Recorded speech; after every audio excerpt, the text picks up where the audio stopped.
Non solo bianco, rosso e verde, ma anche giallo, arancione e rosso. Il tricolore italiano è stato cambiato dal Covid, ma potrebbe arrivare a breve una tinta unita natalizia.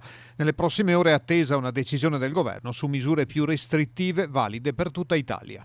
Coscienti tutti del fatto che una misura, diciamo, di esordio per il primo fine settimana sicuramente debba essere adottata. Un provvedimento dunque necessario, anche perché si avvicina la data del 7 gennaio, quando le vaccinazioni si incroceranno con altre situazioni. Quindi avremo la più grande campagna vaccinale della storia. Noi avremo 200.000 prime vaccinazioni da fare, fra l'altro, più o meno voto per pieno, sono 194.000. Avremo l'apertura della scuola, avremo il Covid, perché il Covid non ci avrà abbandonato, avremo la sindrome influenzale, quindi avremo anche tutto quello che sarà l'influenza. Negli ospedali veneti restano ancora 4.000 posti letto liberi sui circa 14.000 disponibili. La curva dei ricoveri continua ad oscillare su livelli alti.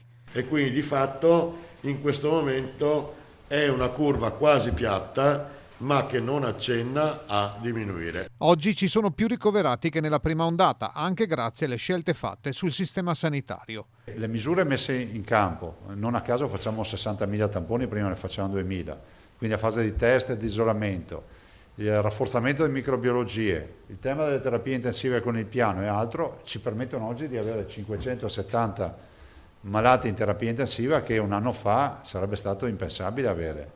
Questo è quello, quindi è una sanità che ancora risponde. La percentuale dei tamponi positivi in Veneto è appena sotto il 7%, tanti tamponi è uguale a tanti positivi. La stessa cosa avviene con la preoccupante situazione delle RSA e delle case di riposo, dove ci sono tra ospiti e operatori circa 60.000 persone. Se da un lato è un elemento di cura di civiltà di un territorio, dall'altro davanti a un virus diventa anche un momento di debolezza. Questo lo va detto perché non vorrei che qualcuno pensasse che le case di riposo esistano in tutta Italia con questa conformazione. Ce le abbiamo noi ne abbiamo 300 in Veneto, RSA.